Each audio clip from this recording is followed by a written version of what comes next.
살아계신 하나님 아버지, 오늘도 새날 주셨습니다. 생명 주셨습니다. 건강 주셨습니다. 하나님의 말씀을 주십니다.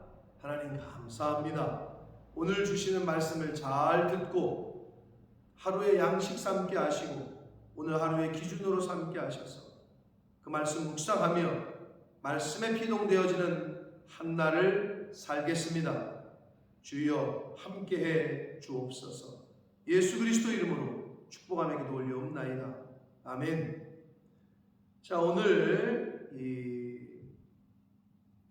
수요일에 주시는 하나님의 말씀은 14장 1절로 11절까지 말씀입니다. 스가랴서 14장 1절로 11절까지 말씀을 통해서 오늘 주시는 은혜를 함께 나누도록 하는데, 그 12장, 13장, 14장 요 세 장은 스가랴서의 마지막 부분은 최종의 그 구원과 승리에 대한 그 내용을 이제 예언하시는 말씀인데, 여기서도 예루살렘, 구원받을 예루살렘, 하나님의 백성들, 심판받을 이방 나라들, 대적들에 대한 그 멸망에 대해서 언급을 하십니다. 자, 한 절씩 보겠습니다. 1절입니다. 여호와의 날이, 여호와의 날은 양면이죠. 예수 믿지 않는 사람들에게는 심판이고, 대적들에게는 심판의 날이고, 하나님의 백성들에게는 구원의 날이고 승리의 날이고, 여호와의 날이 이르리라. 그날에 내 재물이 약탈되어 내 가운데서 나누일 것이다. 내가 이방 나라들을 모아 예루살렘과 싸우게 하리니 성읍이 함락되며 가옥이 약탈되며 부녀가 욕을 당하며 성읍 백성이 절반이나 사로잡혀 가려니와 남은 백성은 성읍에서 끊어지지 않을 것이다. 결국 하나님의 백성, 믿음을 신실하게 하나님을 끝까지 섬긴 하나님의 백성들은 남은 자죠. 남은 자 사상. 그들은 구원을 받지만 우상 숭배하고 하나님을 배신하고 말씀에 불순종한 사람들은 끊어짐을 당한다는 거예요. 그래서 역사 속에서 안티오쿠스 에피파네스가 침략을 했을 때, 로마의 디도 장군이 AD 70년에 침략을 했을 때, 그리고 영적으로는 최후의 심판 직전에 적그리스도가 핍박을 하는 것, 이러한 것을 지금 비유적으로 말씀을 해주시고 있다라고 보시면 됩니다. 궁극적인 건 끝까지 믿음을 지킨 남은 자들을 하나님께서 성읍에서 끊어지지 않게 하신다, 보호하신다라는 거예요. 3절 봅니다. 그때 여호와께서 나가사 그 이방 나라를 치시되 이왕의 전쟁의 날에 싸운 것 같이 하신다. 그 전에 하나님께서 전쟁할 때마다 승리하게 하신 것처럼 마지막 때에도 그 대적들을 물리치실 것이다.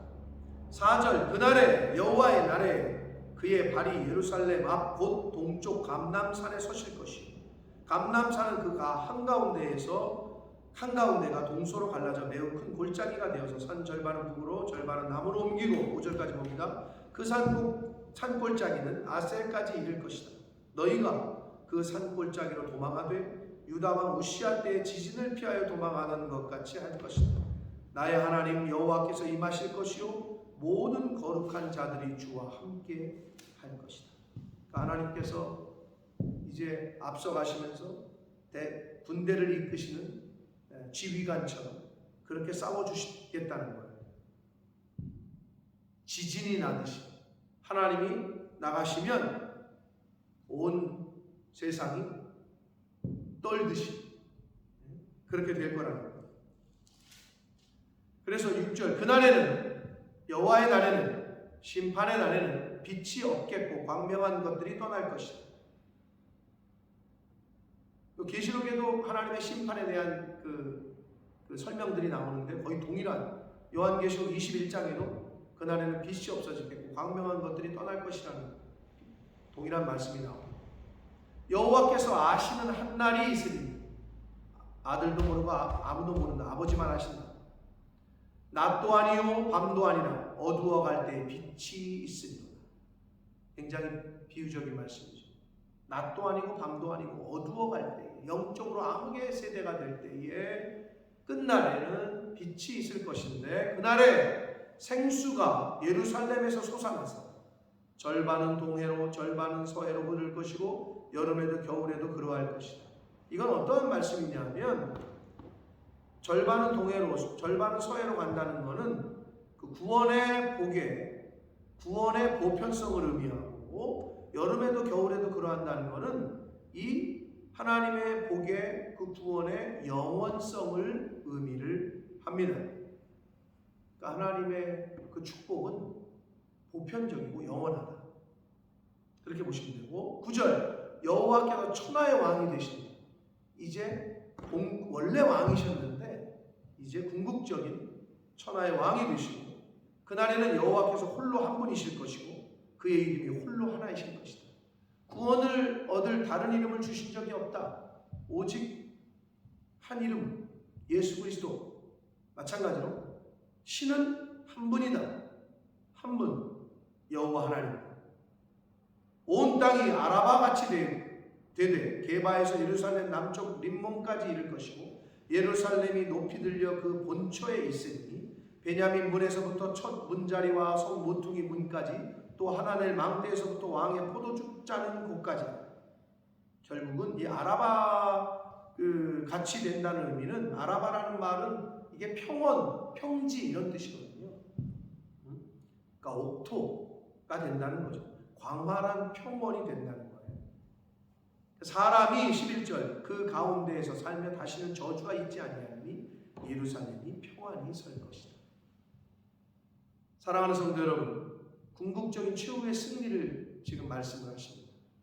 그러나 여기서의 최후의 승리를 맛보고 궁극적으로 평안히 저주가 다시 있지 않는 예루살렘, 새 땅과 새 예루살렘에 평안히 서게 되는 자들은 누구냐 하면 남은 자들입니다.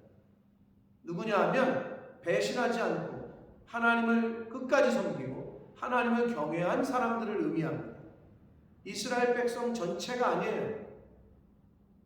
3분의 2는 다 죽어요. 3분의 2를 남겨두시지만 그들도 그 앞장에서 말씀했던 것처럼 불같은 시험을 연단을 잘 통과해서 정금같이 걸러낸 믿음을 지킨 자들을 의미합니다. 사랑하는 성도 여러분, 이 말세 지말이라고 하는 이 시대에 믿음이 이긴다라는 말씀을 잊지 마시고, 세상을 이기는 이김은 승리는 바로 믿음이라 하신 걸 잊지 마셔서 하나님에 대한 확실한 변하지 않는 믿음, 전적인 신뢰, 전적인 순종, 전적인 헌신, 마지막 때에 요구되는 건 바로 믿음입니다. 이 믿음을 하나님께 보여드릴 수 있는 그러한 신앙생활을 하시는 오늘이 되시고, 남아있는 인생 가운데 믿음 있는 자가 되시는 저와 여러분의 이 땅에서의 삶이 되기를 예수 그리스도 이름으로 축복합니다. 기도하겠습니다. 살아계신 하나님 아버지, 감사와 찬송과 영광을 올려드립니다. 주여, 오늘도 새날 주시고 생명 주시고 말씀을 주셨습니다. 아버지, 바라옵고 원하옵기는 이 마지막 시대에, 이 말세에 남은 자로서의 신앙생활을, 남은 자로서의 믿음 생활을 하는 저희들이 되도록 주님 은혜 내려 주옵소서. 저희들의 결단과 결심이 작심삼일되지 않게 성령 하나님 도와주시고 함께해 주옵소서. 믿음 있는 자로 살아가는 저희들 모두가 되도록 주님 은혜 내려 주옵소서. 예수 그리스도의 축복합니다.